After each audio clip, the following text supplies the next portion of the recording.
what Bryson has to say about that. I'm particularly interested in anything you want to say. You know, of course, Scott, that the government is forecasting a lot of action in the budget about skills training, and I'd be interested in knowing your comments on that as well.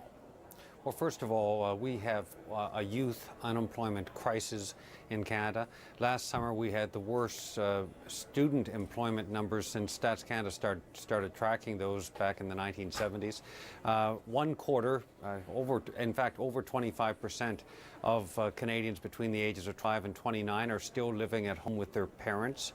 And the government has done next to nothing to address this. In fact, they closed student employment offices.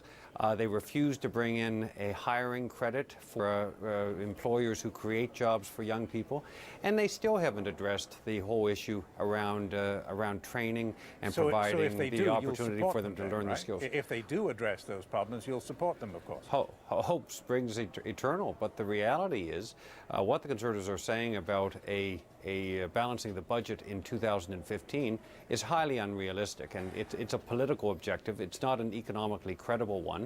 And the reality is what we have to do right now is address this youth employment issue. Otherwise, we could lose a generation of young Canadians and their potential.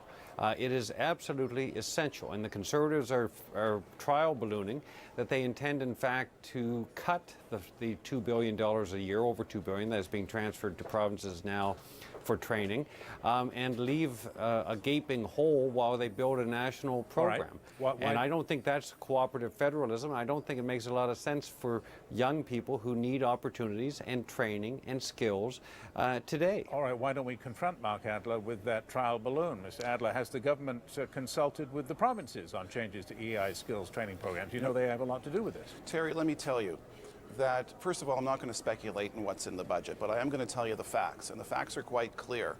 This government has consulted more with the provinces and more with business and labor and stakeholders than any other government in Canadian history. Let me tell you, our finance minister has said that we will not be balancing the budgets, unlike the Liberals did in the 90s, on the backs of seniors, in terms of cutbacks to the provinces and social programs, or on the backs of our youth in terms of education. In fact, quite the contrary, we have made record investments in funding for the provinces. We have guaranteed a 6% increase in funding both to the provinces and to social programs, and to up until 2015, when we will increase them as a basis of minimum 4% plus nominal GDP. We are committed to doing this, unlike the previous Liberal government, which slashed the social programs. All right. Sorry, but we're running short of time. We've got to give a quick last word to Peggy Nash. Are they going in the right direction?